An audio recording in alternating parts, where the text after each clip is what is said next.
Bismillahirrahmanirrahim. Assalamualaikum warahmatullahi wabarakatuh. Alhamdulillah, nahmaduhu wa nasta'inuhu wa nastaghfiruhu wa nastahdihi wa na'udzu bihi min shururi anfusina wa min sayyiati a'malina. May yahdihillahu fala mudilla lahu wa may yudlil fala hadiya lahu. Ashhadu an la ilaha illallah wahdahu la syarika lah wa ashhadu anna Muhammadan abduhu wa rasuluhu sallallahu alaihi wa ala alihi wa sahbihi wa man kana ala nahjihi ila yaumiddin. Qala Allah azza wa jalla fi kitabihil karim, ya ayyuhalladzina amanu taqullaha haqqa tuqatih wa la tamutunna illa wa antum muslimun. Shadaqallahu wa sadaqa rasuluhul karim. Amma ba'du. Alhamdulillah, jemaah yang dirahmati Allah Subhanahu wa taala, bapak-bapak dan ibu-ibu serta kawan-kawan sekalian, mari kita bersyukur kepada Allah Subhanahu wa taala atas semua nikmatnya, atas segala nikmat yang Allah berikan kepada kita, atas segala karunia yang Allah berikan kepada kita semuanya selama hidup ini.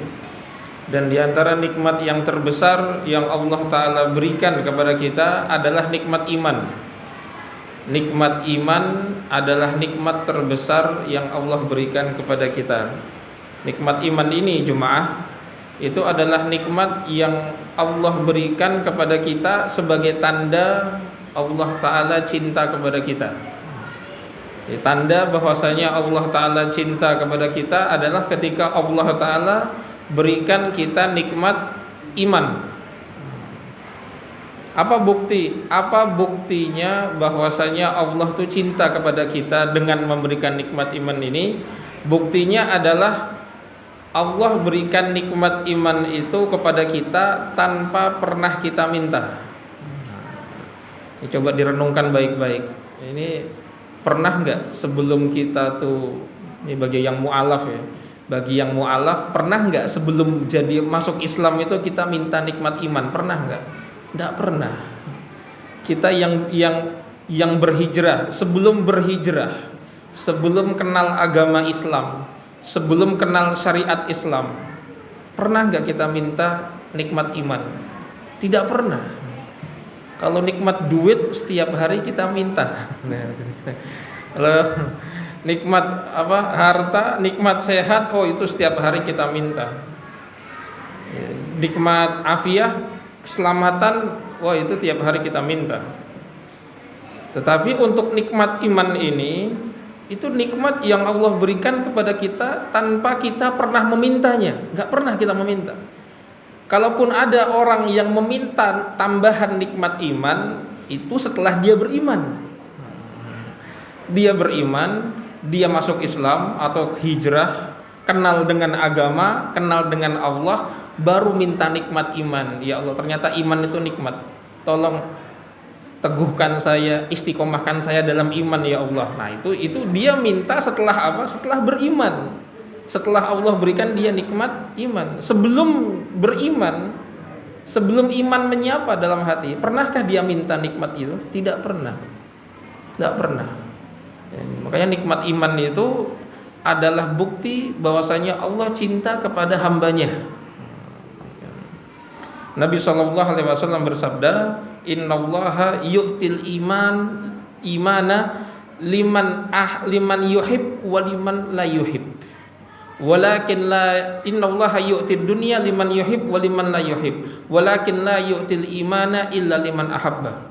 Sesungguhnya, kata Nabi SAW, sesungguhnya Allah Ta'ala memberikan dunia itu kepada semua orang, liman yuhib wa liman la yuhib, kepada orang yang dia cintai dan kepada orang yang tidak dia cintai. Itu nikmat dunia, itu nikmat bagi semua orang. Kalau Nabi Ibrahim diberikan nikmat dunia, Namrud pun diberikan nikmat dunia. Nabi Musa diberikan nikmat dunia, makan, minum, sehat walafiat.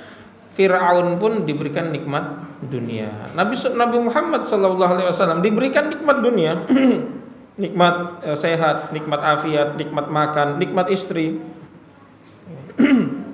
Abu Jahal pun diberikan nikmat dunia. Jadi Dunia ini bagi semua orang, bagi yang Allah cintai maupun orang yang tidak Allah Ta'ala cintai. Tetapi la yu'til imana illa liman ahabba. Tapi tidak Allah Ta'ala berikan iman itu kecuali bagi siapa yang Dia cintai. Nah, maka kalau kita ini masih berada di masjid ini, kita ini harusnya syukur, Pak. Syukur sesyukur-syukurnya. Kenapa? Karena ini tanda Allah Ta'ala masih cinta kepada kita. Nah, cuma karena terkadang nikmat iman ini tuh tidak terasa. Kenapa? Karena saking terbiasanya kita nikmati iman ini tanpa kita mentadaburi iman ini.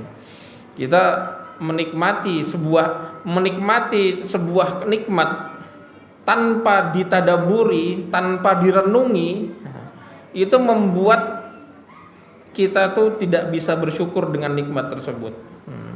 Ini kita diberikan makan nikmat nasi tanpa ditadaburi, nasi ini betapa ini nikmat dari Allah Subhanahu wa Ta'ala. Akhirnya apa? Akhirnya kalau ada nasi nggak disyukuri. Begitu beras mahal, itu bengok-bengok, teriak-teriak. Berasnya larang, ya. Itu kemarin waktu beras murah nggak disyukuri, nggak ditadaburi. Kenapa kita kurang bersyukur? Karena kita kurang mengenal nikmat. Kita jarang mengenal nikmat. Kita tidak pernah mentadaburi nikmat. Jadi mengenal nikmat itu adalah kunci untuk bersyukur. Nah, maka jemaah yang dirahmati Allah Subhanahu wa Ta'ala, nikmat iman juga seperti itu. Ya, nikmat iman itu jarang direnungi, jarang ditadaburi, maka nikmat iman itu terasa biasa saja. Bukan karena nikmatnya nggak ada, karena jarang direnungi, jarang ditadaburi sehingga terasa biasa saja. Nanti baru bingung ketika ada saudara kita yang dicabut imannya, naudzubillah. Kok kayak iso murtad piye? Lah itu jatuh karena dia jarang mentadaburi nikmat iman, jarang mensyukuri nikmat iman. Ya, jemaah yang dirahmati Subhanahu wa Ta'ala, pertemuan kita malam ini ingin mengenal sedikit betapa berharganya iman bagi kita. Betapa berharganya manusia ini di hadapan Allah Subhanahu wa Ta'ala. Manusia yang diberikan nikmat iman itu adalah manusia berharga di hadapan Allah Subhanahu wa Ta'ala. Nah, kita akan mengenal nikmat iman ini, betapa berharganya nikmat iman melalui tadabbur ayat yang Allah Ta'ala turunkan kepada Nabi Muhammad SAW di surat Az-Zariyat ayat yang ke-56 dan 57 kalau bisa nanti. Ini ayatnya semuanya sudah mungkin semuanya kita hafal. Ya, kita hafal karena di SD pun itu juga ada jadi hafalan di pelajaran pelajaran agama Islam. Jadi yang pernah sekolah SD pasti sudah hafal ayat ini gitu kan. Kalau belum hafal berarti belum lulus SD itu. Jadi ayat ini ada dalam pelajaran SD, cuma jarang ditadaburi atau bahkan tidak pernah ditadaburi, sehingga maknanya itu kabur dari diri kita. Karena maknanya kabur dari diri kita, sehingga kita tidak bisa menjadi orang beriman yang seutuhnya. Apa bunyi ayat itu? Ayat itu berbunyi, a'udzubillahi minasyaitonirrajim, wa ma khalaqtul jinna wal insa illa liya'budun. Dan tidaklah kami ciptakan jin dan manusia kecuali untuk beribadah kepadaku. Nah, ini kita ingin mentadaburi ayat ini sejenak saja, setengah jam saja. Nah, semoga dengan tadabbur ayat ini Allah Ta'ala berikan kita iman yang bertambah. Amin. Baik. Allah Ta'ala berfirman, jemaah, wa ma khalaqtul jinna, dan tidaklah aku ciptakan jin dan manusia illa liya'budun, kecuali untuk mengabdi kepadaku. Jadi illa liya'budun terjemahan yang pasnya versi bahasa Indonesia itu bukan beribadah, karena beribadah itu menurut literasi bahasa Indonesia itu ibadah itu terkesan sesuatu yang ritualis. Nah, padahal ibadah itu menurut syariat Islam itu cakupannya sangat besar, sangat luas. Cari nafkah itu ibadah, bekerja itu ibadah, kita berbakti kepada orang tua itu ibadah, kita membantu sesama itu ibadah, berbuat baik kepada tetangga itu adalah ibadah. Jadi ibadah itu dalam bahasa Indonesia itu pengertiannya sangat sempit, yaitu ibadah-ibadah ritual, puasa, sholat. Tapi sejatinya ibadah dalam syariat Islam itu cakupannya sangat luas. Jadi terjemahan yang pas bagi kalimat illa liya'budun adalah mengabdi. Wa ma khalaqtul jinna wal insa illa liya'budun. Terjemahan yang pasnya, tidaklah aku ciptakan jin dan manusia kecuali untuk mengabdi kepadaku. Mengabdi dengan ritual dan mengabdi dengan hal-hal yang non ritual.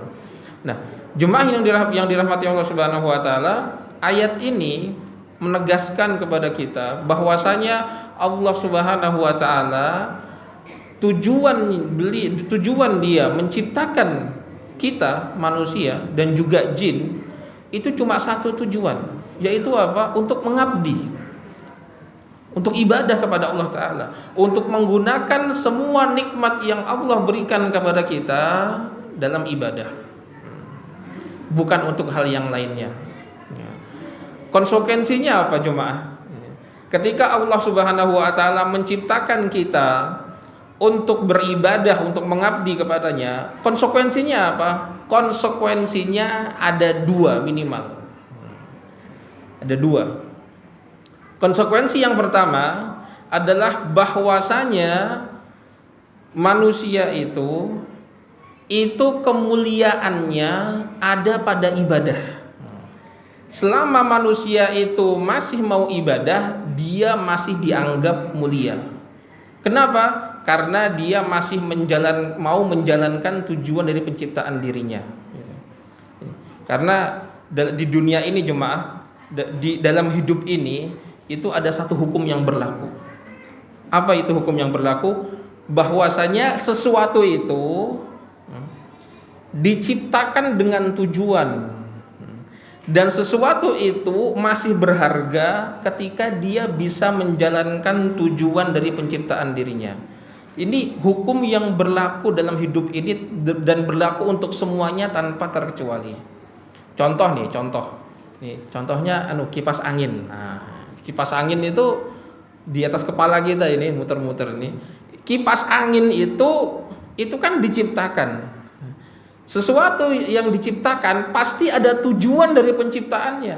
Nah, kipas angin ini tujuan penciptaan dirinya apa? Tujuan penciptaan dirinya adalah untuk muter.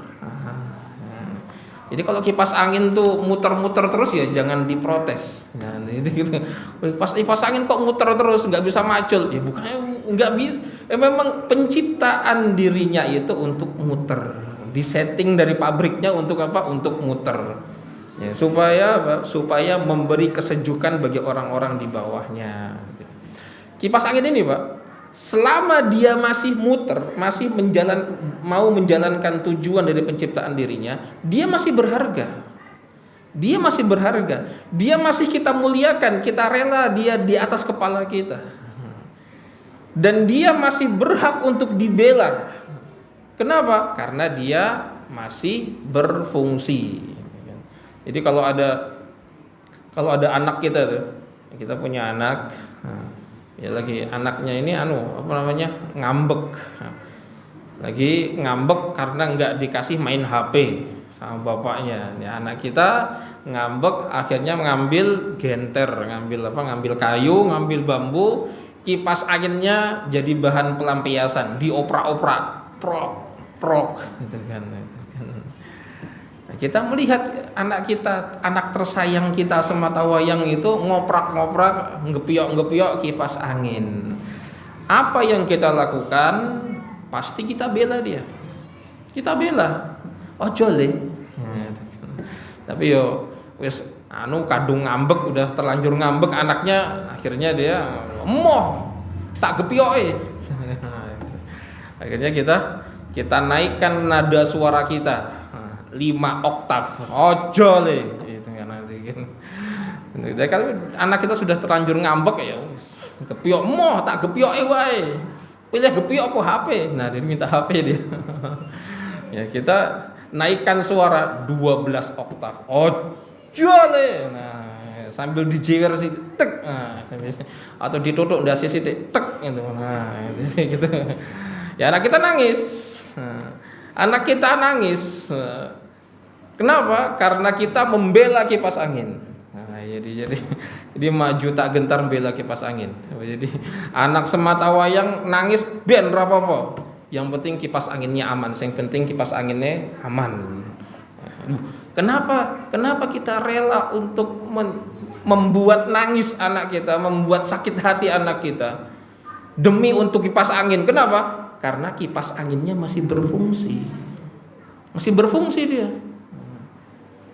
Selama dia masih berfungsi, masih kita muliakan, ada harganya di mata kita dan masih berhak untuk dibela. Itu kipas angin.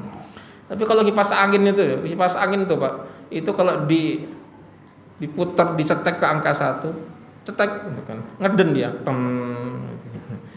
putar ke angka 2, itu kok malah ngedennya malah makin banter, diputar ke angka 3, cetek itu mampu gosong. Ini kipas angin dinamonya kebakar. Kipas angin dinamo kebakar kayak ya wes mending tuku anyar. Jadi ketika kipas angin itu dinamonya kebakar itu kok kalau didandani ya harganya 2/3 dari beli baru. Wes mending tuku anyar. Sudah mending beli baru. Akhirnya kipas anginnya tidak berfungsi. Apa yang kita lakukan? Kita turunkan yang tadinya di kepala kita, Pak. Kita turunkan kipas angin ini. Kita taruh di mana? Taruh di tong sampah, tempat rosokan. Loh kok di tempat rosokan, Ustaz? Ya karena dia sampah. Bentuknya kipas angin tapi statusnya sampah. Kenapa? Tidak berfungsi, tidak menjalankan tujuan dari penciptaan dirinya, yaitu muter. Jadi statusnya sampah. Tadinya kita muliakan, kemudian kita hinakan. Kipas angin ini, yang kipas angin rusak tadi itu, yang sampah.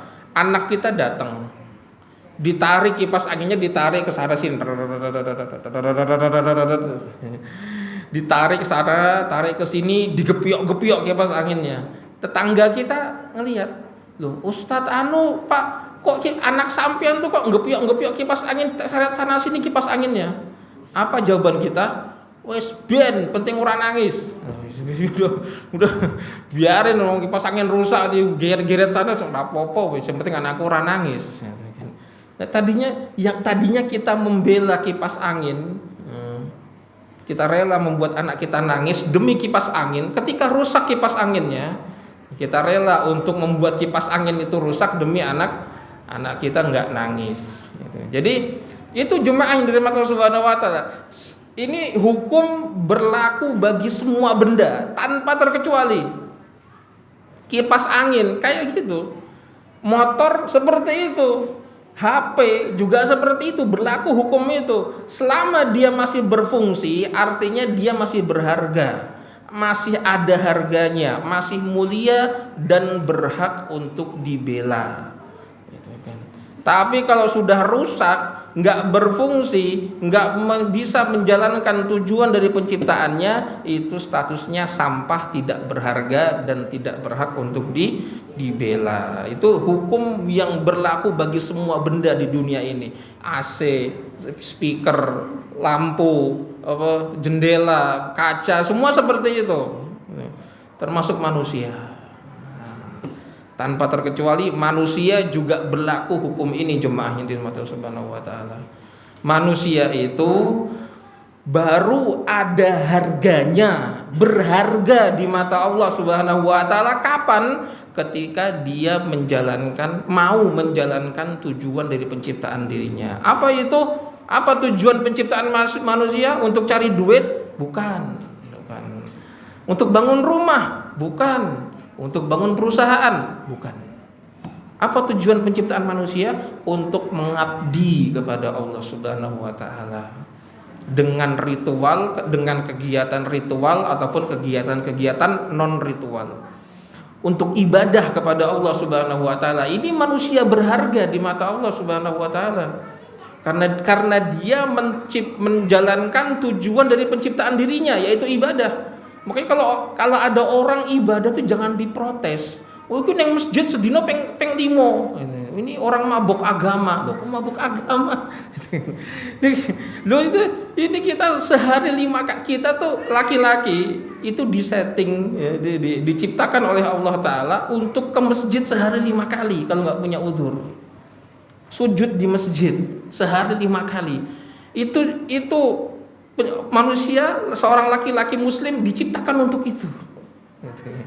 Itu bukan mabuk agama itu, Pak. Itu namanya sedang menjalankan fungsinya. Sedang menjalankan fungsi dari penciptaan dirinya, yaitu ibadah. Jadi manusia selama dia berfungsi, selama dia beribadah, dia masih mulia di sisi Allah Subhanahu wa taala. Dan selama manusia itu masih mau ibadah, dia berhak untuk dibela. Dia akan dibela oleh siapa? Oleh Allah Subhanahu wa taala.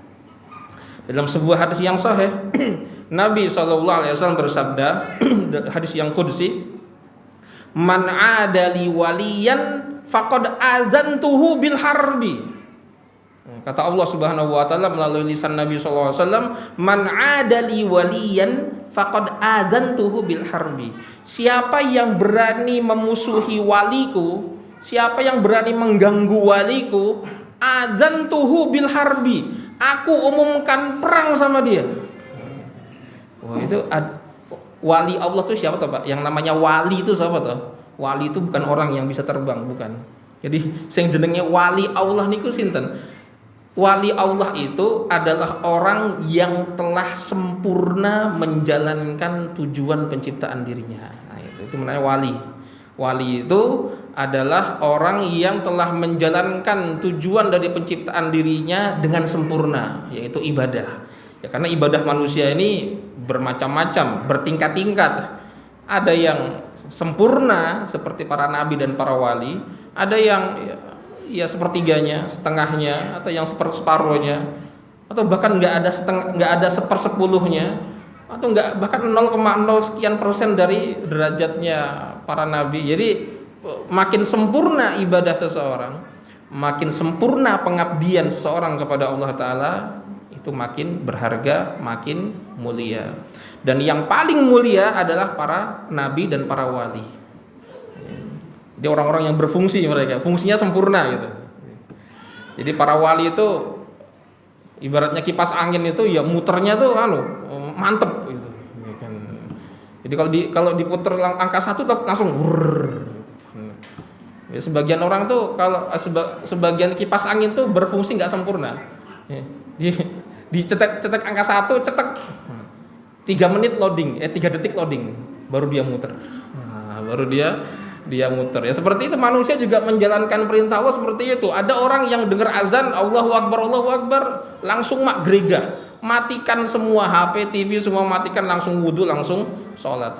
Ada yang lebih hebat lagi, sebelum azan sudah di masjid. Nah, itu lebih hebat lagi itu. Ya, seperti seorang tabi'in namanya Sa'id bin Musayyib. Kata beliau, saya selama 40 tahun itu tidak pernah mendengar azan di luar masjid. Selama 40 tahun 5 waktu itu nggak pernah mendengar azan di luar masjid. Artinya sebelum azan beliau sudah di masjid. 40 tahun. Jadi ya itu para wali itu, ini makanya Sa'id bin Musayyib itu adalah walinya, pemimpinnya para wali di Madinah ketika itu. Beliau orang Madinah, tabi'in. Itu sayyidut tabi'in, sayyidnya, pemimpinnya para wali di kalangan tabi'in. Seperti itu. Tapi ada orang yang dengar azan tuh sengkose. Bales WA se. Gitu kan.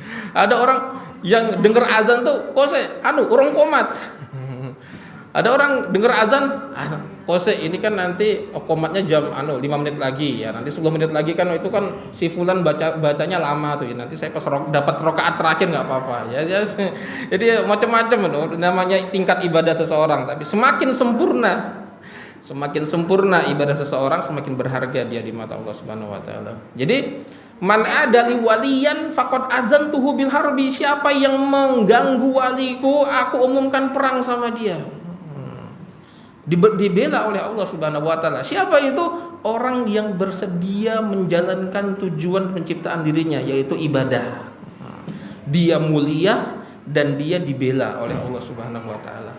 Tapi kalau ada orang nggak mau menjalankan tujuan dari penciptaan dirinya, disuruh sholat nggak mau sholat, disuruh puasa delik di warteg, kakinya gantung di warteg ya, di angkringan gitu kan. Disuruh tutup aurat nggak mau tutup aurat, disuruh A malah B, disuruh B malah C. Ini namanya orang tidak mau menjalankan tujuan dari penciptaan dirinya. Yang seperti ini manusia yang tidak berfungsi, yang tidak ada harganya di hadapan Allah Ta'ala. Dalam arti kata ini adalah manusia sampah. Manusia sampah. Bentuknya manusia, ganteng, cantik, tapi di hadapan Allah Ta'ala statusnya sampah, tidak berharga, nggak ada harganya. Kenapa? Karena dia nggak cantik, nggak ganteng? Bukan, karena dia tidak berfungsi, tidak mau menjalankan fungsi dari penciptaan dirinya, yaitu untuk ibadah, untuk mengabdi kepada Allah Subhanahu wa taala. Ini manusia tapi statusnya sampah di hadapan Allah Subhanahu wa taala. Manusia seperti ini jemaah, kata Nabi SAW, bagaimana sikap Allah Ta'ala kepada orang-orang seperti ini? Nabi SAW bersabda, la yubalillahu fi ayyi audiyatin halaka. Orang seperti ini, kata Nabi SAW, Allah sudah tidak peduli lagi fi ayyi audiyatin halaka, di tempat mana, di kolong mana dia mati, dia hancur, dia binasa. La yubalillahu fi ayyi audiyatin halaka. Allah sudah tidak peduli lagi dia tuh mau di selokan mana dia mati, nggak peduli lagi. Entah dia mau mati ditabrak rel, mati digigit buaya, mati dimakan harimau, mati di kolong jembatan, Allah sudah tidak peduli lagi sama dia. Kenapa? Yuk, nggak berfungsi, lo sampah lo. Kenapa? Kenapa kita pedulikan sampah? Wong kita juga kalau ada sampah kita nggak peduli. Gitu. Ya sama. Ya. Jadi jemaah yang dirahmati Allah Subhanahu wa taala, hati-hati ya. Ini jadi perkara ibadah bukan perkara main-main. Orang yang tidak mau menjalankan tujuan dari penciptaan dirinya, di hadapan Allah tidak ada harganya. Manusia sampah. Sampah itu kemana toh? Kita membuang sampah. Nah, itu sampah diangkut kemana? Diangkut sama sama Dinas Lingkungan Hidup, DLH. Diangkut ke truk. Habis diangkut ke truk ditaruh di mana? Ditaruh di TPA, tempat pembuangan akhir. Di tempat pembuangan akhir itu diapakan? Ditumpuk. Setelah ditumpuk apa? Dibakar. Loh kok dibakar? Ya sampah kok dibakar lah. Sama manusia yang statusnya sampah juga seperti itu. Manusia yang tidak mau beribadah juga nasibnya seperti itu juga di hari kiamat nanti. Kata Allah Subhanahu wa taala, liyaj'alal khabitha ba'dahum 'ala ba'din fayarqumahum jami'an fayaj'alahu fi jahannam. Allah Subhanahu wa taala di surat Al-Anfal, Allah Ta'ala berfirman bahwasanya Allah Ta'ala akan kumpulkan yang khabith, yang sampah dengan yang sampah, ba'dahum ala ba'din, ditumpuk jadi satu, fayarqumahum jami'an, sehingga bertumpuk mereka sampah itu, fayaj'alahu fi jahannam, sehingga Allah Ta'ala jadikan mereka itu di neraka jahannam. Ulaika humul khosirun, itulah orang-orang yang rugi, kata Allah Subhanahu wa taala. Jadi jemaah yang dirahmati Allah Subhanahu wa taala, kita diciptakan untuk ibadah. Artinya apa? Artinya kemuliaan kita itu ada pada ibadah, pada mengabdi kepada Allah Subhanahu wa taala. Kemuliaan kita bukan pada dunia. Kemuliaan kita bukan apa yang kita pakai, bukan apa yang kita nikmati, bukan apa yang kita miliki. Kemuliaan seseorang adalah sejauh mana dia mengabdi diri kepada Allah Subhanahu wa taala. Itu yang pertama, konsekuensi dari ayat ini. Konsekuensi yang kedua, kalau tadi kan Konsekuensi yang pertama, kemuliaan manusia ada pada ibadah. Yang kedua, jemaah, bahwa kebahagiaan manusia itu ada pada ibadah. Kalau tadi itu kemuliaan manusia ada pada ibadah mengabdi kepada Allah. Yang kedua, kebahagiaan manusia itu ada pada ibadah, pada mengabdi kepada Allah. Kita baru bisa merasakan yang namanya bahagia ketika kita mengabdi kepada Allah Subhanahu wa taala. Kenapa? Karena itu tujuan dari penciptaan diri kita. Jadi jemaah yang dirahmati Allah Subhanahu wa taala, semua benda itu, kita kembali ke analogi benda. Semua benda itu ada settingannya. Ada settingan pabriknya. Bismillah. Semua benda itu ada settingan pabriknya. Jadi mobil, misalnya contohnya mobil Innova, mobil Innova atau mobil apa itu? Contohnya mobil Innova. Mobil Innova itu ada settingan pabriknya. Apa settingan pabrik dari mobil Innova tadi? Settingan pabriknya itu adalah untuk mengangkut manusia, mengangkut orang-orang. Makanya dia ada AC-nya double blower, gitu kan. Karena di belakang juga butuh AC orang-orang di belakang.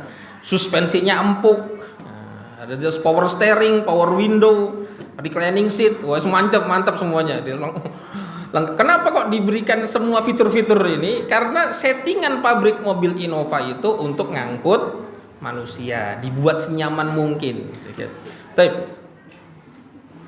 kalau mobil Innova itu dibuat ngangkut pedet, ngangkut anak sapi atau ngangkut wedus gitu kan, bisa nggak? Jawabannya bisa.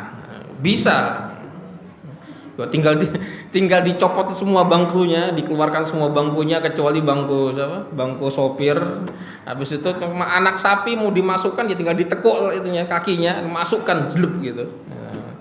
Kambing dimasukkan bisa muat ya 9-10 kambing di situ. Bisa nggak itu mobil Innova untuk ngangkut sapi, ngangkut kambing? Jawabannya bisa. Tapi lalu apa yang terjadi kalau mobil Innova itu dibuat ngangkut sapi, ngangkut kambing? Apa yang terjadi? Rusak, nggak bertahan lama. Itu pasti itu kacanya jebol, pasti itu atapnya bocor karena ditanduk sama sapi, gitu kan. Pasti itu nanti AC-nya juga pasti nggak dingin karena digigitin sama kambing itu AC-nya itu. Jadi rusak, suspensinya juga cepat dol. Kenapa? Ya dibuat ngangkut hewan, ngangkut sapi. Walhasil itu mobil Innova itu kalau bisa nangis dia. Kenapa? Karena dia tidak digunakan sesuai dengan settingan pabrik. Jadi sesuatu itu ketika tidak digunakan sesuai dengan settingan pabrik, jemaah, dia akan sengsara, nggak bertahan lama. Mobil Innova itu kalau dirawat baik-baik itu bisa 20 tahun itu. Bahkan ada yang 30 tahun. Tapi kalau dirawatnya dipakai asal-asalan ya itu sudah 2 tahun sudah nggak berfungsi lagi. Jadi jemaah yang dirahmati Allah Subhanahu wa taala, manusia itu ada settingan pabriknya.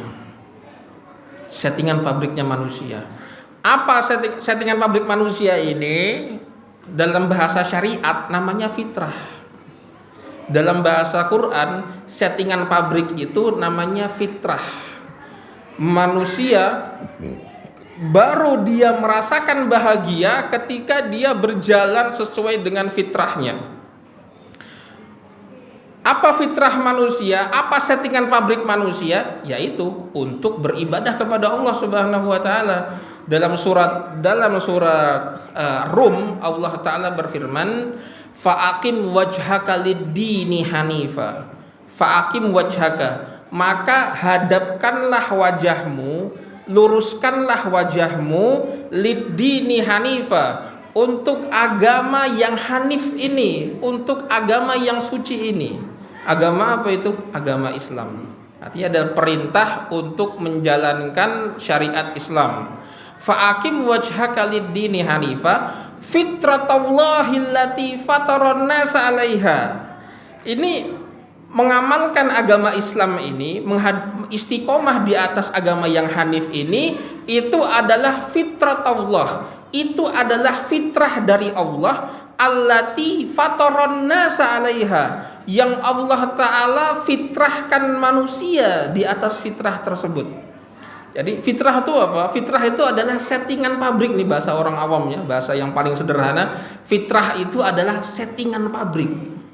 Ya, kita diciptakan untuk apa? Itulah settingan kita. Artinya kita jemaah yang dirahmati Allah Subhanahu wa taala baru akan merasakan kebahagiaan ketika kita berjalan di atas fitrah kita. Sebagaimana tadi mobil Innova tadi, dia baru awet langgeng, akan berakhir sesuai dengan ajalnya ketika dia digunakan sesuai fitrah, sesuai settingan pabrik. Manusia itu juga akan bahagia, akan langgeng, akan berakhir umurnya sesuai dengan waktunya, sesuai dengan ajalnya. Kapan? Ketika dia berjalan sesuai dengan fitrah, baru dia merasakan kebahagiaan.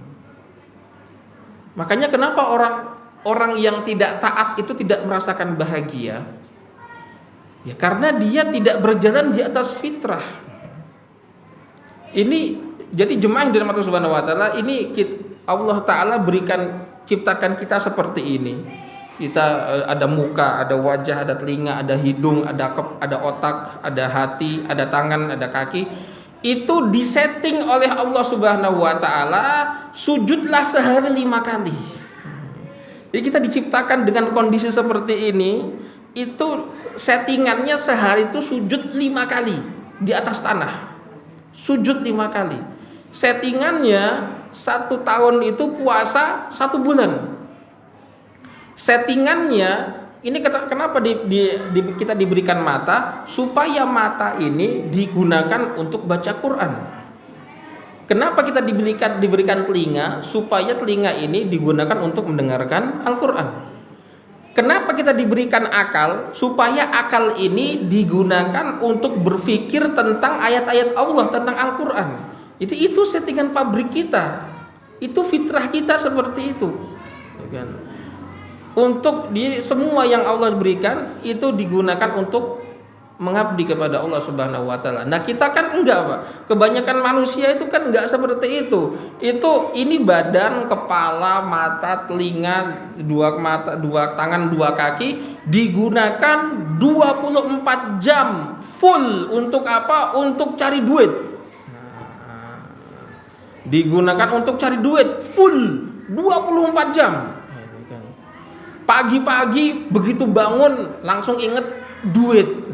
Ini gimana strategi saya hari ini untuk cari duit. Nanti pas siang-siang tuh sibuk untuk cari duit. Sore-sore sudah lelah, sibuk ngitung duit. Malam-malam sebelum tidur sibuk mikir besok gimana cari duit. Bahkan ngimpinya duit. Jadi kini kita jasad ini digunakan untuk melayani dunia, untuk melayani duit. Itu ibaratnya mobil Innova dipakai buat ngangkut sapi itu. Akhirnya apa? Dual ujung-ujungnya. Akhirnya hidup kita berantakan. Dual sebagaimana mobil Innova itu dibuat ngangkut kambing, ngangkut sapi, digunakan di luar fitrah, akhirnya dual mobilnya. Manusia seperti itu juga. Ini jasad hati kalau digunakan di luar fitrah, dual. Makanya kan banyak tuh, Pak, di orang-orang tuh di luar sana bunuh diri. Bunuh diri itu ya ajaibnya tuh ya, rata-rata orang yang bunuh diri itu bukan orang yang miskin. Rata-rata orang, coba lihat di berita-berita itu kemarin 3 bulan yang lalu di Semarang ada yang mahasiswi loncat dari lantai 5. Nah, itu dari rempeyek itu pasti, itu nggak mungkin loncat dari lantai 5. Di Jogja juga ada satu lagi mahasiswi loncat juga dari lantai 3. Ya nasibnya nggak jauh beda, lantai 5 lantai 3 itu beda cuma 6 meter. Jadi nasibnya nggak jauh beda. Dan itu mereka rata-rata orang berduit. Ada artis bunuh diri. Kenapa? Nggak bahagia katanya. Ada orang berduit bunuh diri. Itu artis-artis yang terkena narkoba itu. Artis-artis yang kena narkoba, ketika ditanya kenapa sampean kok pakai narkoba tuh kenapa? Depresi, stres. Dia ngomong, dia bicara kalau bahwasanya dia terkena depresi, sementara di rekening dia ada 30 miliar. Dia stres, pikirannya stres bukan karena utang. Dia di rekening dia surplus 30 miliar. Jadi kenapa dia depresi? Karena dia menghadapi kehidupan yang hidup ini dia nggak punya pegangan. Akhirnya apa? Terombang-ambing dengan badai kehidupan. Dibully, stres, gitu kan. Dia apa namanya? Dicaci maki sedikit, stres. Tetangganya itu apa namanya? Nggak baik, stres. Harga beras naik, stres. BBM naik, stres. Ada orang BBM naik stres, padahal dia duitnya banyak, tapi juga stres juga. Jadi kenapa hidup mereka stres? Kenapa? Bukan karena mereka nggak punya duit, tapi nggak punya pegangan hidup, yaitu iman. Nggak punya iman. Iman, kalaupun ada itu imannya sangat lemah sekali. Iman yang lemah itu tidak bisa memberikan pengaruh yang baik kepada kehidupan. Akhirnya bunuh diri, akhirnya depresi. Makanya jemaah yang dirahmati oleh Allah Subhanahu wa taala, kebahagiaan seseorang itu ada pada pengabdian diri dia kepada Allah Subhanahu wa taala. Sudah jam 9 kurang dikit. Jadi Allah Azza wa Jalla berfirman, "Wa man a'rada an dzikri fa innalahu ma'isyatan donka wa nahsyuruhu yaumal qiyamati a'ma." Allah Ta'ala berfirman, "Wa man a'rada an dzikri." Siapapun orang yang berpaling dari ajaranku, dari peringatanku. Disuruh sholat tidak mau sholat, disuruh taat tidak mau taat. Maka apa yang terjadi? Fa innalahu ma'isyatan donka. Maka dia akan memperoleh kehidupan yang sempit, kehidupan yang sesek, yang sesek. Kok kenapa? Ya karena dia keluar dari fitrah, keluar dari settingan pabrik. Maka jemaah yang dirahmati Allah Subhanahu wa taala, orang yang berpaling dari peringatan Allah taala, dari ajaran Allah Subhanahu wa taala, dia akan sengsara meskipun dia tertawa. Jadi kan banyak itu Pak, orang-orang tertawa itu, masuk diskotik tertawa, hahaha gitu. Ya masuk jalan-jalan ke sini tertawa, di Instagram dia tertawa. Di sosial media dia tertawa, tahu-tahu bunuh diri gitu kan. Tahu-tahu cerai, tahu-tahu apa namanya masuk rumah sakit jiwa, tahu-tahu depresi, tahu-tahu pakai narkoba. Itu kan ada orang seperti itu banyak. Jadi berbeda dalam syariat Islam, berbeda antara senang dengan bahagia. Senang itu dalam bahasa Arab itu namanya al-farah. Farah itu senang. Kalau dalam bahagia dalam bahasa Arab namanya sa'adah atau surur atau sa'adah. Nah, apa bedanya senang dengan bahagia? Kalau senang itu tidak menghadirkan ketenangan, tidak mendatangkan ketenangan. Kenapa? Karena senang itu yang diberi nikmat, yang merasakan nikmat adalah anggota tubuh. Senang itu yang merasakan adalah anggota tubuh. Lidah makan senang. Jasad kulit bertemu berkenalan senang. Mata jalan-jalan senang, gitu kan.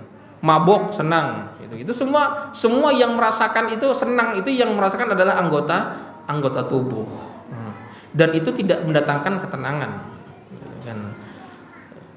Sedangkan yang namanya bahagia itu adalah amalan hati. Bahagia itu yang merasakan hati, dan hati itu kalau dia sudah merasakan nikmat dia akan tenang. Kalau hati merasakan kebahagiaan dia akan tenang. Jadi Pada akhirnya jemaah yang dirahmati Allah Subhanahu wa taala, pada akhirnya yang dicari oleh manusia itu bukan kesenangan, tapi ketenangan. Pada akhirnya yang dicari oleh manusia bukan kesenangan, tetapi apa? Ketenangan. Di mana adanya ketenangan? Dalam ketaatan kepada Allah Azza wa Jalla. Kalau nggak percaya nanti silakan tanya orang-orang yang hijrah-hijrah itu. Kok bisa sampean dulu duit miliaran itu, sekarang kok jadi hijrah duit sampean nggak banyak, kok sampean masih bisa bahagia? Ya karena yang dia cari, yang dia dapatkan setelah hijrah adalah ketenangan. Sebelum hijrah yang dia dapatkan kesenangan, tapi nggak tenang. Begitu dia hijrah taat kepada Allah, dia dapatkan ketenangan meskipun tanpa kesenangan. Ya, barakallahu fikum. Jadi jemaah yang dirahmati Allah Subhanahu wa taala, kita cukupkan sampai di sini kajian kita. Semoga Allah Subhanahu wa taala berikan kita rahmatnya, berikan kita karunia-Nya sehingga kita bisa istiqomah di atas jalan Allah Subhanahu wa taala. Rabbana dzalamna anfusana wa illam taghfir lana wa tarhamna lanakunanna minal khasirin. Rabbana ighfir lana wa tub 'alaina innaka antat tawwabur rahim. Rabbana atina fid dunya hasanah wa fil akhirati hasanah wa qina adzabannar. Sallallahu nabiyina Muhammadin wa ala alihi wa sahbihi wa sallam. Subhanakallahumma rabbana wa bihamdika